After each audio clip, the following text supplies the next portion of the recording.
சின்ன மருமகளே எபிசோடில் நாளைக்கு நம்ம தமிழ்ச்செல்வி இப்போது ஒட்டுமொத்த ஈஸ்வரி குடும்பத்தையுமே தன் கைக்குள்ளே அடக்கி வச்சுருக்காங்க. சொல்லப்போனால் ஈஸ்வரி குடும்பத்தோட சிண்டு இப்போது தமிழ்ச்செல்வி கையில் இருக்குது. அதுக்கு காரணம் போஸு பண்ண அந்த முட்டாள்தனம் தான். முட்டாள்தனம் அப்படிங்கிறத விட அவன் பண்ண அந்த மோசமான விஷயம்தான். குடிச்சிட்டு தலைகால புரியாமல் வந்து அண்ணின்னு கூட பார்க்காம தப்பாக நடந்துக்க முயற்சி பண்ணி இப்போது தனக்கு இருந்த கொஞ்சம் கொஞ்சம் நல்ல பேரையும் கெடுத்துக்கிட்டு போஸ் இப்போது தமிழ்ச்செல்விக்கு அடிமையாக இருக்கார். சொல்லப்போனால் தமிழ்ச்செல்வி இப்போது இந்த வாய்ப்பை அழகாக பயன்படுத்திக்கிறாங்க. ஸோ தான் ஆசைப்பட்ட எல்லாத்தையுமே இவனை வச்சு இப்போது பண்ணணும். அதாவது மலருக்கு ஆசைப்பட்ட எல்லாத்தையுமே அவங்களுக்கு செஞ்சு கொடுக்கணும்.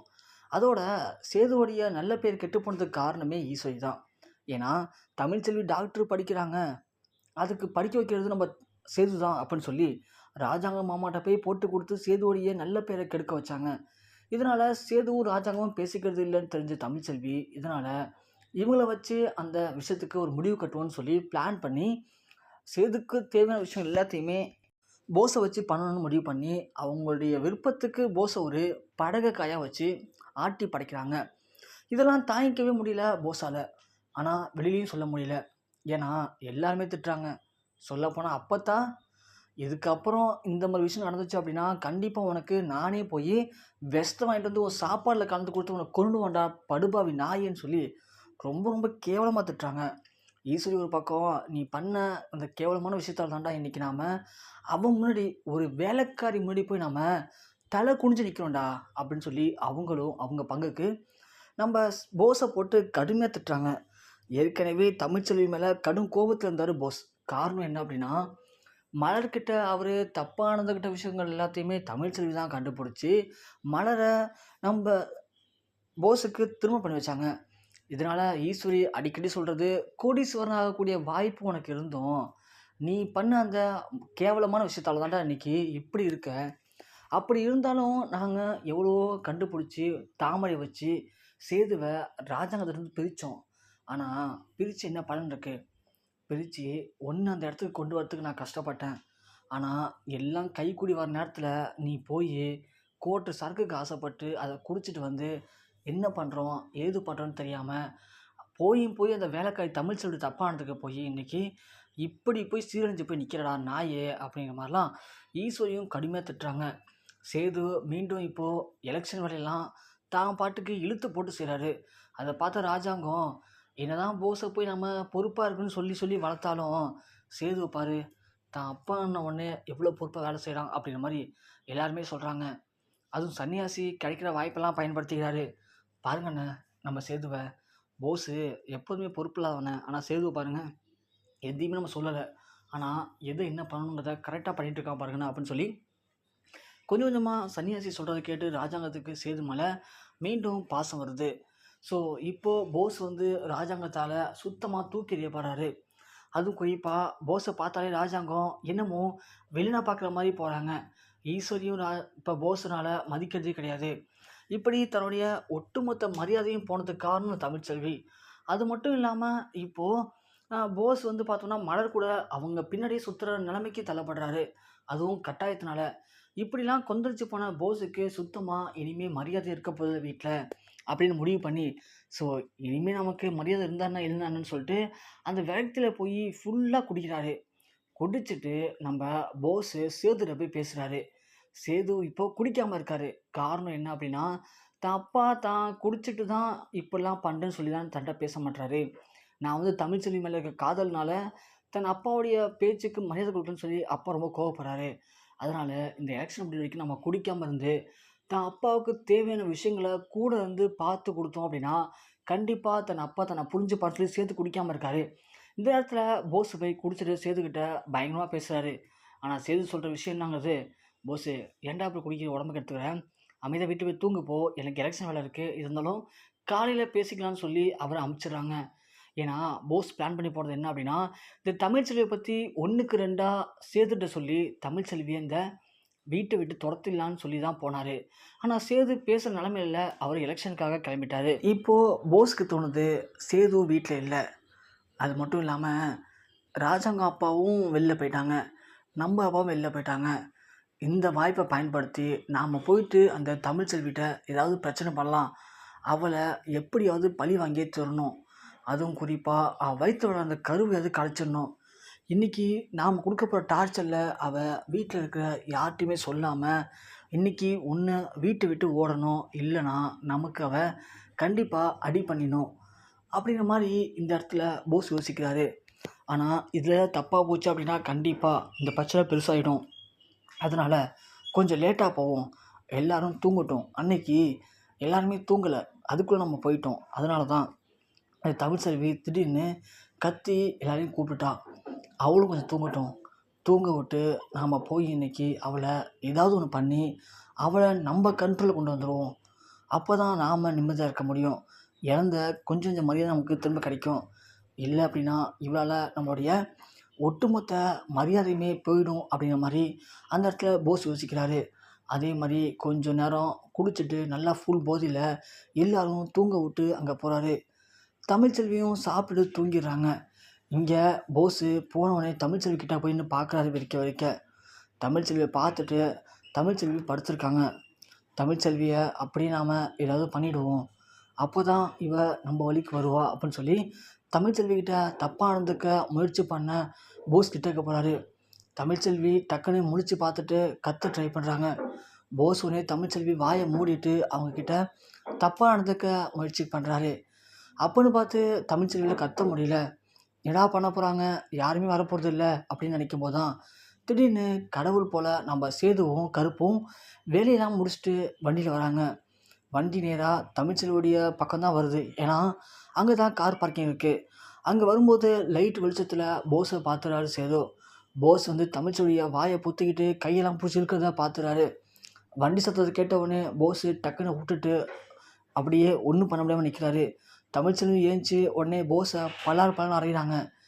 ஏண்டா பொறுக்கி நாயே, அன்னைக்கு வாங்கினது பத்தலையா, திரும்ப வந்திருக்க அப்படி இப்படின்னு சொல்லி பலாப்பழம் அறையிறாங்க.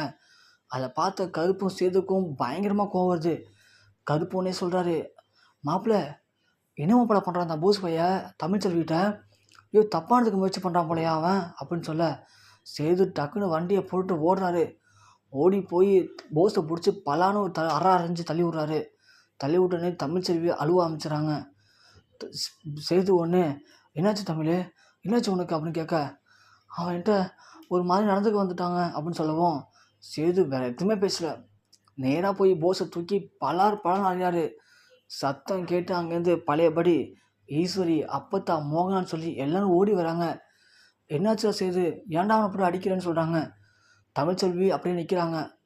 உடனே ஈஸ்வரி ஓடி சேது ஏன்ப்பா தம்பியை போய்ட்டு அடிக்கிற, என்னாச்சுப்பா உனக்கு, என்னப்பா பண்ணாவா அப்படின்னு சொல்ல போஸால் இன்றைக்கி சுத்தமாக நிற்கவே முடியல.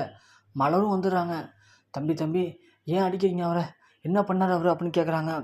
சேது சொல்கிறாரு, இந்த நாய்க்கு எவ்வளோ திமிரு இருந்தால் குடிச்சிட்டு தமிழ்செல்விகிட்டே தப்பானதுக்கு முயற்சி பண்ணியிருக்கான் அப்பத்தா அப்படின்னு சொல்ல அப்பத்தா அதிர்ச்சி ஆகிறாங்க.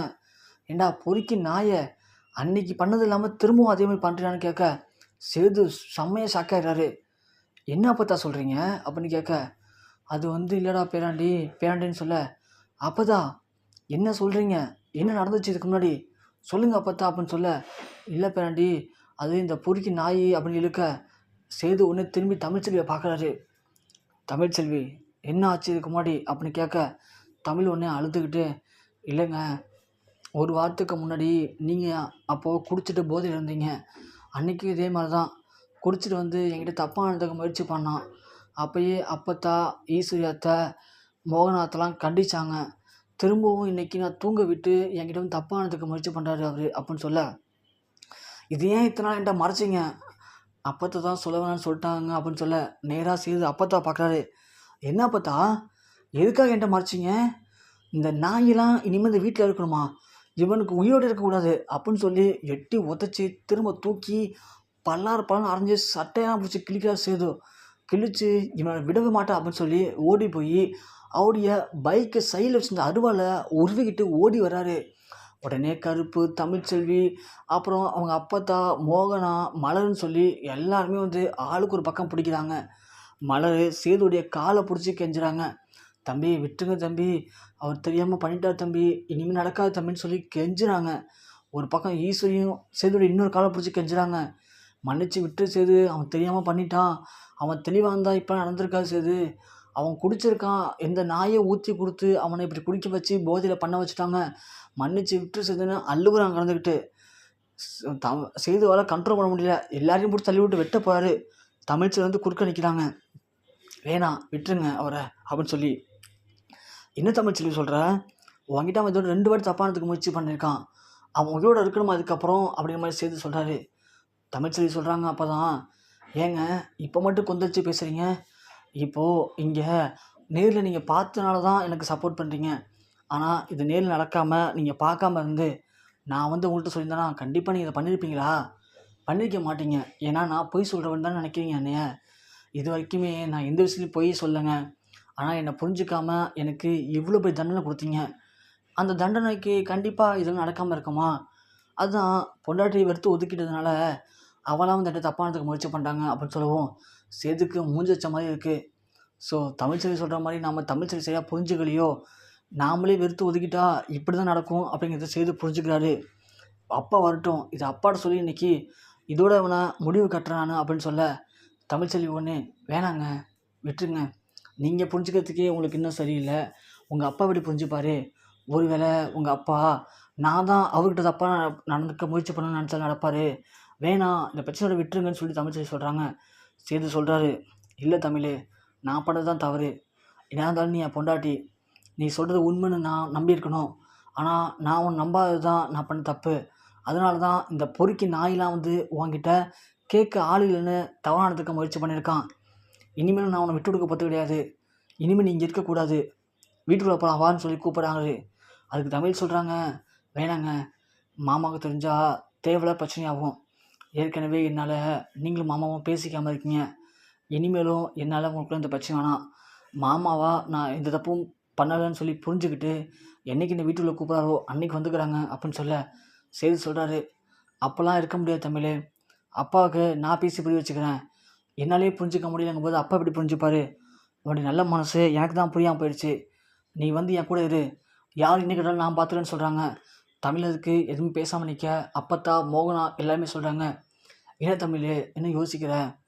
அதான் சேது சொல்கிறான்ல, பேக் எடுத்துகிட்டு வீட்டுக்குள்ள ஆவான், நீ இந்த வீட்டு வேலைக்காரி இல்லைம்மா, இங்கே படுத்துக்கிட்டு கண்டாண்ட பொறுக்கி நாய்ங்கெல்லாம் வம்பிழுக்கிறதுக்கு, நீ இந்த வீட்டுடைய சின்ன மருமக, ஏஞ்சி வாமா அப்படின்னு சொல்லி மோகனா கூப்பிட்ட உடனே அந்த இடத்துல தமிழ் ரொம்ப மகிழ்ச்சியாக தான் அப்பா அன்னைக்கு அவ்வளோ கஷ்டப்பட்டதுக்கெல்லாம் அன்றைக்கி பலன் கிடச்சிருச்சு, யாரெல்லாம் தன்னை இந்த வீட்டுக்குள்ளே வாழவே முடியாதுன்னு நினச்சாங்களோ அவங்களாலேயே தான் இப்போது அந்த வீட்டுக்குள்ளே வாழ போகிறான் அப்படிங்கிற மிகப்பெரிய சந்தோஷத்தோட தமிழ்ச்செல்வி தன்னுடைய பேக்கெலாம் எடுத்துக்கிட்டு சேது கூட அந்த வீட்டுக்குள்ளே போகிறாங்க.